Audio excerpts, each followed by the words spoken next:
So for those of you who didn't see, about a couple weeks ago, I actually made a video talking about who I think the Richmond Football Club should select with the first overall pick. And obviously, I put a lot more research into that video than I usually do. That's not to say I don't put a lot of research in most videos, but again, the average video of mine is usually like a couple of Lana Rhodes jokes, but I put full dedication to that one because obviously I'm a Richmond fan myself, so I wanted to make sure everything I spoke about in that video was correct. And again, I wanted to make sure I had more knowledge about it than what Disney know about fucking Star Wars. But in today's video, we have a lot more to talk about because in the past couple of weeks, everything has completely changed in the AFL draft, with there now being a bunch more pick number one contenders, a bunch of different pick number one favorites this year, and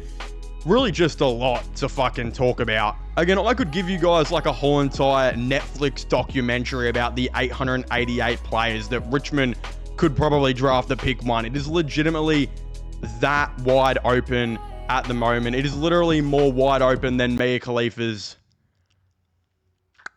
I do make a lot of porn jokes in my videos, don't I? Look, obviously pick one is extremely open right now, and it just so happens that my team is the team that's going to have to go through all of these players to really pick from. And it's like, no matter who they take at pick one, it's probably going to be seen as controversial because I think everyone and their dad just has someone completely different in mind on who should go with the first overall pick.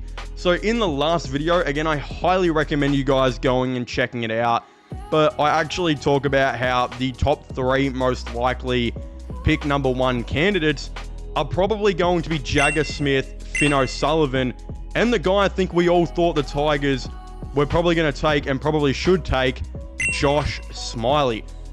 2 to 3 weeks ago, it was set in stone that Josh Smiley was pretty much going to be the first overall pick in the 2025 AFL draft, or 2024 AFL draft. I really had one fucking job, didn't I? But as I said, a ton of things have changed, and in that video, I talk about how I think Finn O'Sullivan's probably the least likely out of those guys.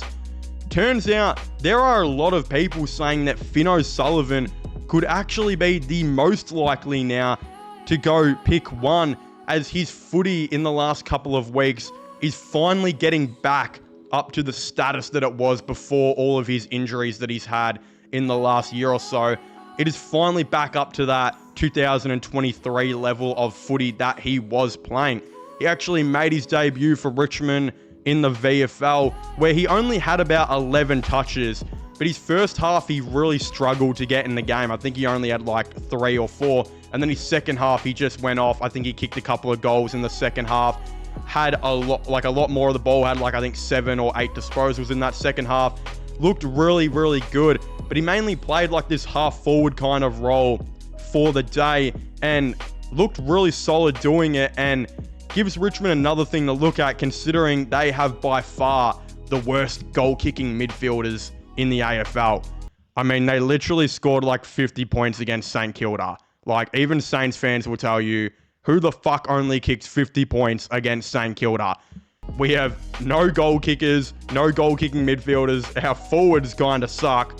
Finn O'Sullivan kicking 2 goals has really put another stamp on him being a contention for pick one, because we know not only now can he get a lot of the ball, but he can go and play that half forward role that Richmond had him in, have decent disposals, but kick a couple of goals in his first VFL game.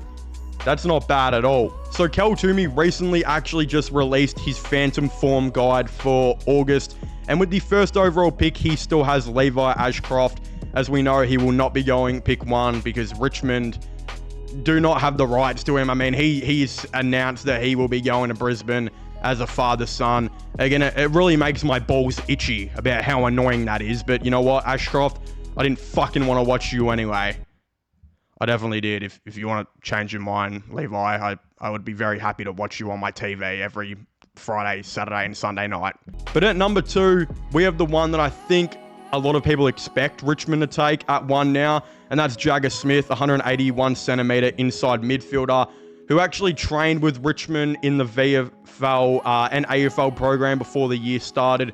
Then he's just played the last 3 games in the VFL for the Tigers at the time making this video, and has been insane. He's averaging like 25 touches for them. Again, hasn't hit the scoreboard like, of course, O'Sullivan has. But you can tell Jagger Smith really wants to be pick 1, and he would love to be a Richmond player. You can tell that's the team he just desperately wants to be at. Again, with the 3rd ranked player now, we have Harvey Langford, who has really jumped into this category as a pick 1 contender. Again, he was ranked like, I think 14 a couple months ago, and he dominated for Victoria Country and Dandenong Stingrays as of late.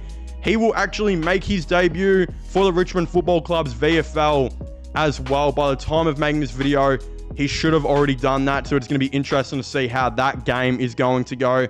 He will be a massive option because, as I mentioned earlier, Richmond are desperately looking for goal kickers. He is a goal-kicking midfielder who can definitely float forward and play as like a 3rd, 4th tall option, key forward type of role. Again, he's 190 centimeters. This dude is fucking massive. What did he say? So I actually wouldn't be surprised if he played well for Richmond this week, if he would actually be like the number 1 overall pick as well, because goddamn, he is doing his thing, man, in the last couple of weeks and last month. Then, of course, Finn O'Sullivan at 4, I previously mentioned, has showed a lot of really great ball-winning ability. Very silky player like a Connor Rosie, I think Andrew Brayshaw type as well, who has just shown now in Richmond's VFL he can play a forward role, can hit the scoreboard. His foot skills looked really good going for goal. He literally kicked 2 goals, which is more than like 90% of the fucking forwards that Richmond have played this year, which is crazy to think. And at number 5, the guy who we all thought was going to go pick 1, probably the least likely now out of the 5 to go pick 1. Again, Cal Toomey literally has him at fucking 5th. And that's Josh Smiley, the 194 centimeter Victorian midfielder who Richmond have loved for months. It is really weird situation because his form has dropped off in the last couple of months. Definitely would be the worst out of these 5 players in the last couple. Not just that, Jagger Smith, Harvey Langford, and Finn O'Sullivan have all agreed to play for Richmond's VFL. You can tell O'Sullivan and Smith in particular really want to be pick 1 and really want to go to Richmond. Josh Smiley has not gone and played for Richmond yet, which I find strange. Again, probably not as strange as all of these blokes playing for Richmond's VFL. Again, I don't think I've ever seen more than 1 draft candidate play for a VFL team before in a long time. But the fact that Richmond have 3 and probably would have had 4 if Ashcroft wasn't tied to Brisbane is crazy, and I don't think we've ever seen that before. Again, it just shows that all of these guys desperately want to play for Richmond. They not only desperately want to be pick 1, but I would say they want to be considered to be a Richmond player, especially if Richmond are able to trade up and get pick 3, 4, 5, whatever it might be. Again, a lot of reports are saying Richmond are going to get like 7 and 12 for Bolton. There are reports saying that they're going to get like 11 and 20 for Rioli. Other reports saying another 1st round pick for Baker. Richmond have a ton of assets and picks. I wouldn't be surprised if they tried to trade for another top 6 pick, which legitimately means that any of these guys, if Richmond decide, look, let's take Jagger Smith at 1, but we really like Harvey Langford, let's try and get him at 5. I mean, it's the whole entire reason Harvey Langford is also playing for Richmond, because he knows he might not be the pick 1. It's a chance to prove that he is. But even though he might not be, this is also a massive chance to prove to Richmond that you also still want to go there. Richmond are arguably the biggest club in the AFL. If they're not the biggest, it may be Collingwood. But let's be honest here, with Richmond's recent success as well, the amount of positivity about the club like going to this rebuild now and all of this, it is one of the biggest destination clubs in the league. It's been the biggest destination club in the league over the last 5 to 6 years, even longer, like last 7 years. They've won 3 premierships, starting this new rebuild, have a ton of picks, tons of reasons why all of these guys want to go to Richmond. Again, I wouldn't be mad if they took any of them. I think the new pick number 1 contender is Jagger Smith or Finn O'Sullivan. I don't think it's Josh Smiley anymore. I think a lot of these guys are trying to be pick 1, but I wouldn't be surprised if we do have a new pick 1 now, and it's either Jagger Smith or O'Sullivan. I don't think it's Smiley anymore. But who knows? Richmond could still try and get him at like a pick 4 or a pick 5. These are the type of situations they're legitimately in. But of course, if you haven't already, please make sure to leave a like and subscribe to the channel. Comment your thoughts and opinions down below. Who do you guys think the Richmond Football Club should select at pick 1, this and that? Go subscribe to my gaming channel and my IRL/vlog channels. Links for them will be in the description down below. And I guess I'll see you guys next time. Goodbye.